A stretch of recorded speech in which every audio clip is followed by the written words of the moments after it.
تو یہ کوئی اصول نہیں کہ آپ کے لب و لہجے سے جو ہے وہ کوئی اس طرح کی باتیں چھڑکے. اور بہت سارے یار آپس میں بیٹھے ہوتے ہیں تو مذاق میں گالیاں دے رہے ہیں. یہ توہین ہے ایک دوسرے کی, یہ ذلت ہے, یہ دوستانہ نہیں ہے. تو سب سے پہلی بات میرے نبی پاک علیہ السلام نے جانور کو گالی دینے سے منع کیا. دوسرا ہم دیکھتے ہیں کئی دفعہ ہمارے ہاں جو غریب لوگ ہوتے ہیں نا, وہ گدا ریڑھی پہ کئی دفعہ سبزی بیچتے ہیں. یہ ہمارے آج کل کنوں بہت زیادہ ہیں مارکیٹ میں, تو میں دیکھتا ہوں کہ سڑک کے اوپر گدھے کو بھی کھڑا کیا ہوا ہے. کیونکہ اس لیے کہ اب وہ اسی کے اوپر سارا دن رکھیں گے اس کو, اور شام تک جب تک بکے گا نہیں اس بیچارے کی خلاصی نہیں ہوگی. نبی پاک صلی اللہ علیہ وسلم نے فرمایا کہ جانور کو سواری بناؤ, کرسی نہ بناؤ.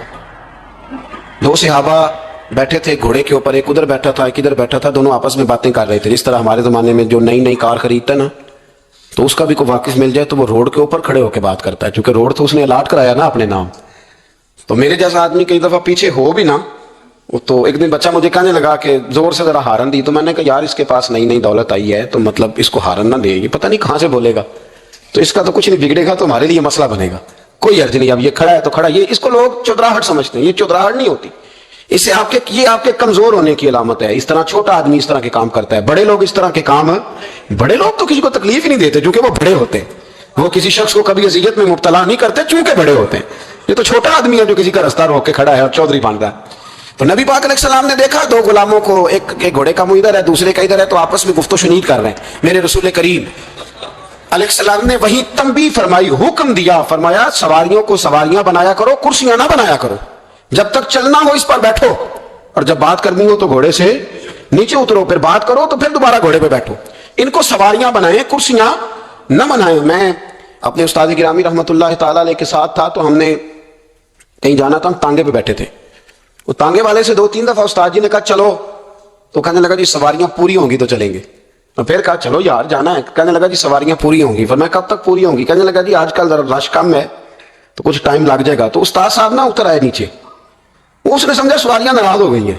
کہنے لگا جناب آپ بیٹھے ہیں, مطلب آ جاتی ہے ابھی سواری.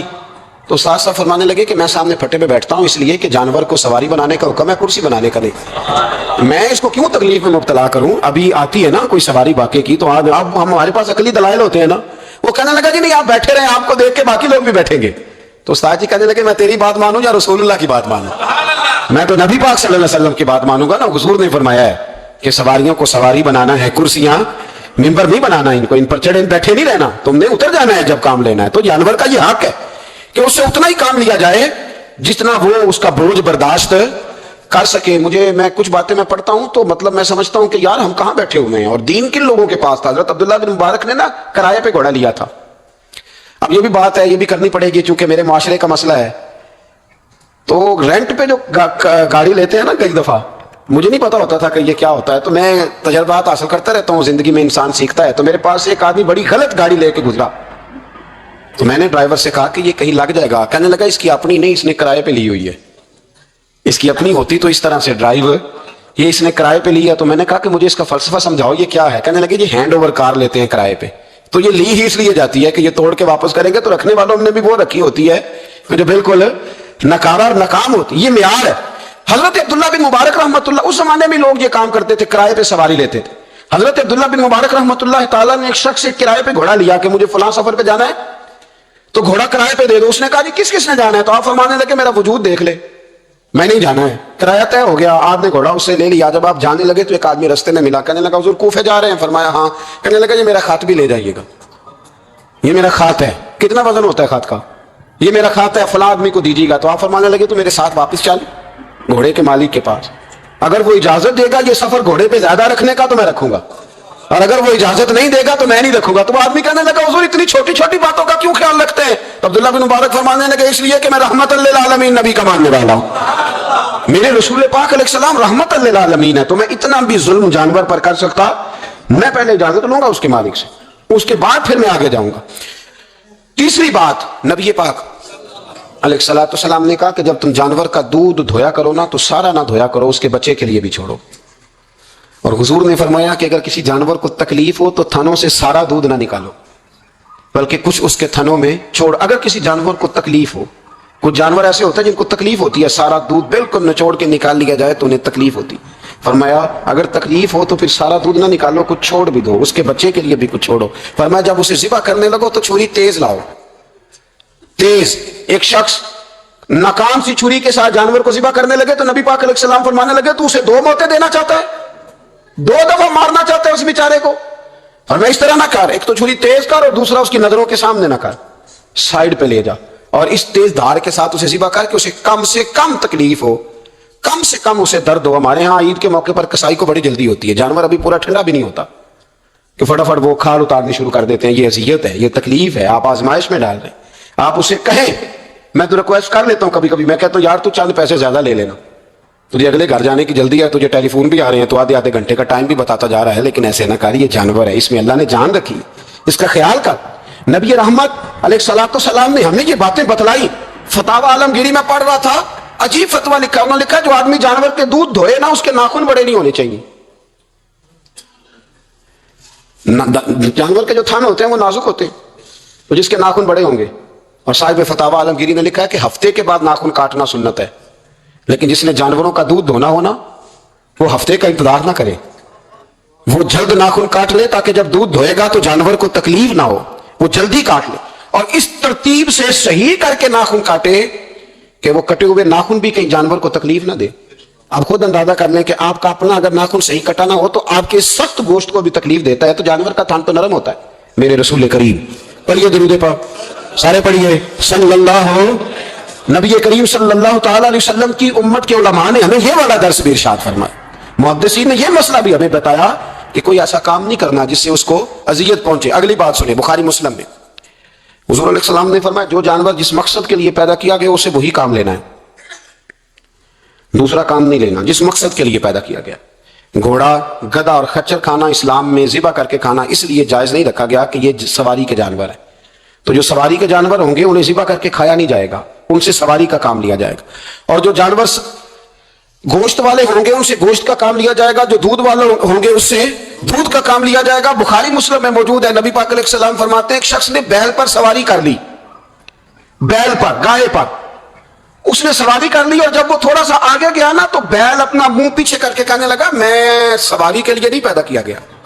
اللہ نے اسے زبان عطا فرمائی اور بیل بول پڑا، کہنے لگا مجھے حال کے اندر جوت لے، یہ کام مجھ سے لے لے، لیکن تو میرے اوپر سواری نہیں کر سکتا۔ سواری کے لیے اللہ نے گھوڑے پیدا کیے، اونٹ، گدھے اور خچر پیدا کیے ہیں، جو جانور جس مقصد کے لیے ہوگا اس سے وہی کام لیا جائے گا۔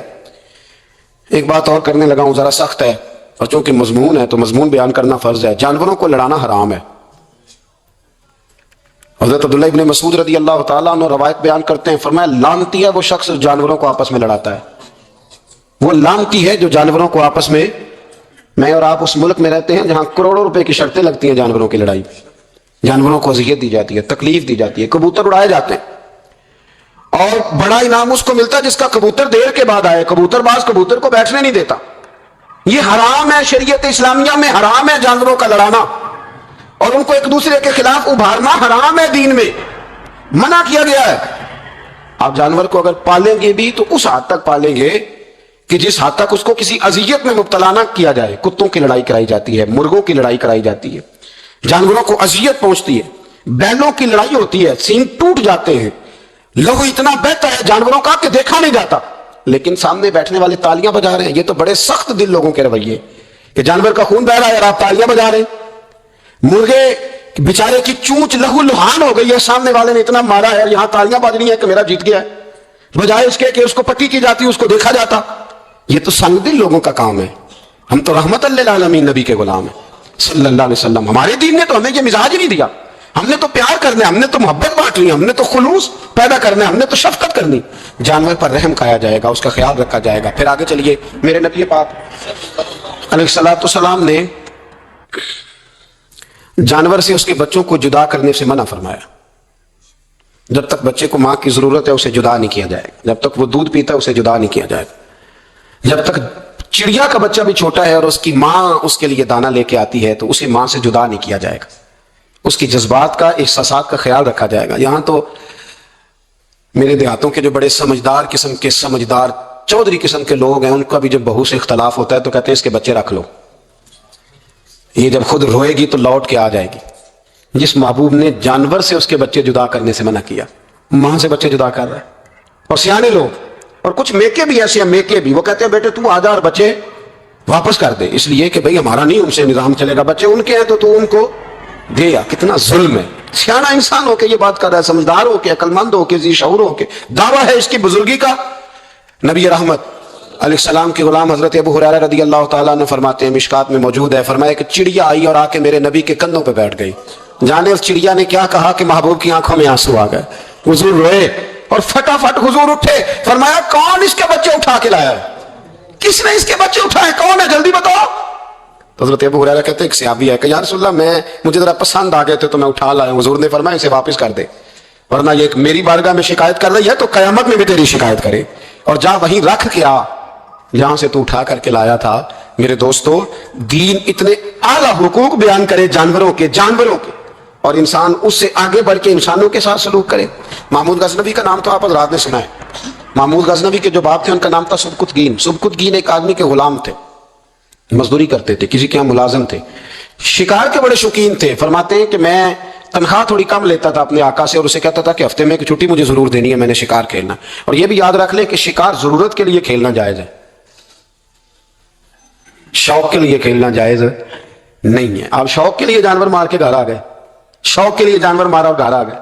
معاذ اللہ تعالیٰ ایسے بھی شہزادے ہیں سیاستدانوں کے، سیٹھوں کے، نوابوں کے، جو کہتے ہیں کہ ابھی وہ کوئی کھانے کے لیے تھوڑی شکار کر رہا ہے، وہ تو نشانہ پکا کر رہا ہے اپنا۔ معاذ اللہ نشانہ سمجھ کے جانور کو مارا جائے گا، اور یہاں تک باتیں سننے میں ملتی ہیں کہ جانور باندھا جاتا ہے، اس پہ نشانہ کیا جاتا ہے۔ رسول پاک علیہ السلام نے لعنت فرمائی ایسے شخص پر جو بندے جانور پر نشانہ لگاتا ہے۔ یہ ہمارے شوق ہیں، یہ بڑائی کی علامت ہے۔ چار پیسے آئے ہیں تو لوگوں نے یہ شوق پال لیے، اور بے دریغ جانوروں پر لوگ بندوقیں اٹھائے گھومتے ہیں۔ سنو، سبکتگین کہتے ہیں میں شکار کا شوقین تھا، لیکن ضرورت کے لیے شکار کرتا تھا، ہفتے میں شکار مار کے لاتا تھا، پھر پورا ہفتہ ہمارے گھر والے اسی کو کھایا کرتے تھے۔ فرماتے ہیں کہ میں تنخواہ تھوڑی لیتا تھا اپنے آقا سے، محمود غزنوی کے والد سبکتگین، کہ میں بھائی ہفتے میں ایک دن شکار کرنے جاؤں گا۔ کہتے ایک دن میں جنگل میں شکار کرنے گیا تو کچھ جانور کم نظر آئے، صبح سے لے کر میں گھومنے لگا، عصر کا وقت ہو گیا، کوئی شکار نہ ملا۔ اب میرے دل کے اندر یہ ڈر تھا کہ اگر مغرب مجھے یہی ہو گئی تو مجھے کوئی درندہ، کوئی جانور پریشان کرے گا۔ اسی پریشانی کے عالم میں دائیں بائیں دیکھ رہا تھا کہ ہرنی کا ایک بچہ مجھے نظر آیا۔ میں نے جھٹ سے وہ ہرنی کا بچہ ہی اٹھا لیا کہ آج یہی شکار کروں گا۔ کہتے ہیں میں نے اسے گھوڑے کے آگے رکھا، اپنے آگے گردن کی جانب، اور میں نے گھوڑے کی لگامیں اس تیزی سے گھمائی کہ سر پٹ گھوڑا دوڑایا تاکہ مغرب سے قبل میں شہر میں پہنچ جاؤں، یہ جنگل کا علاقہ گزر جائے۔ کہتے ہیں میں بڑی گرمی تھی، بڑی پیاس لگی، پر پانی نہ پیا نہ گھوڑے کو پلایا، سر پٹ دوڑایا اس ڈر سے کہ کہیں ایسا نہ ہو کہ میں جنگل میں مجھے شام ہو جائے۔ کہتے ہیں جب میں شہر سے باہر پہنچ گیا تو مغرب کا وقت بھی شروع ہو گیا۔ کہتے ہیں ابھی میں پہنچا ہی تھا، میں نے وہاں گھوڑے کو روکا، خود بھی پانی پیا، جانور کو بھی پلایا۔ کہتے ہیں ذرا میں نے آنکھ اٹھا کے دیکھا تو جس ہرنی کا میں بچہ لایا تھا وہ بھی دوڑتی ہوئی میرے پیچھے آ گئی۔ کہتے ہیں وہ پیچھے میرے کھڑی ہے، پتہ نہیں کہاں سے بیچاری دوڑی، میرا تو گھوڑا تھا اور میں نے تو سانس بھی نہیں لیا۔ 1.5 گھنٹہ 2 گھنٹے میں بھگاتا لایا اس جلدی میں کہ باہر آنا ہے۔ کہتے ہیں پلٹ کے دیکھا تو اس کی سانس پھولی ہوئی ہرنی کی، اور للچائی نظروں سے مجھے دیکھ رہی ہے۔ دل کے ایک کونے سے آواز آئی کہ آج تو 2 شکار ہو گئے، بچہ تو پکڑا ہی، اس کی ماں کو بھی قابو کرتا ہوں تاکہ ڈبل شکار ہاتھ آئے گا۔ کہتے ہیں پھر اندر سے میرا درد بولا، اندر سے میرا رحم بولا کہ ایک ماں اپنا بچہ لینے آئی ہے، اور اس طرح تو اسے تکلیف نہیں دی جا سکتی کہ اسے بلیک میل کر کے ماں کو بھی رکھ لیا جائے۔ کہتے ہیں جب میں نے اس ہرنی کی طرف دیکھا تو اس کی نظروں میں سوال تھا، اس کی نظروں کے اندر سوال تھا، کچھ مانگ رہی تھی۔ کہتے ہیں میں نے اس بچے کی پشت پر ہاتھ پھیرا، پھر میں نے بچہ چھوڑ دیا۔ کہتے ہیں اس نے پہلے بچے کو بازوؤں میں لیا، پھر اپنی زبان سے اپنا بچہ چاٹنے لگی۔ کہتے ہیں پھر وہ جب جنگل کی طرف جانے لگی تو ایک دفعہ اس نے میری طرف دیکھا، دوسری دفعہ اس نے آسمان کی طرف دیکھا۔ زندگی میں مجھے اتنا سکون کبھی نہیں آیا تھا جتنا آج آیا۔ کہتے ہیں میں گھر گیا، عشاء کی نماز پڑھی، باوضو میں بستر پہ لیٹ گیا، لوگوں میرے نصیب دیکھو، مجھے مدینے والے محبوب کا دیدار نصیب ہوا۔ رسول کریم علیہ السلام میری خواب میں آئے، میں رونے لگا، گھر مہک اٹھا، پھول کھلنے لگے، خوشبوئیں بکھرنے لگی۔ کہتے ہیں محبوب کریم تشریف لائے، اور کیا خوبصورت جملہ ہے، محبوب فرمانے لگے او سبکتگین، اگر تجھے بادشاہ بنا دیا جائے تو انسانوں کے ساتھ بھی اسی طرح رحم کرے گا نا جس طرح آج ہرنی کے ساتھ کیا ہے۔ اگر تجھے بادشاہ بنایا جائے تو رویہ یہی رکھے گا یا بدل جائے گا؟ کہتا ہے میں رو پڑا، میں نے کہا یا رسول اللہ میں تو غلام بننے کے بھی قابل نہیں، تو بادشاہ کیسے بنوں گا؟ فرمایا تیری آج کی ادا بڑی پسند آئی ہے، عرش کے مالک نے تجھے بادشاہ بنانے کا فیصلہ کر لیا، تیری یہ ادا بڑی بھائی ہے، بڑی پسند آئی۔ فرماتے ایک ہرنی کے بچے پہ رحم کھایا تھا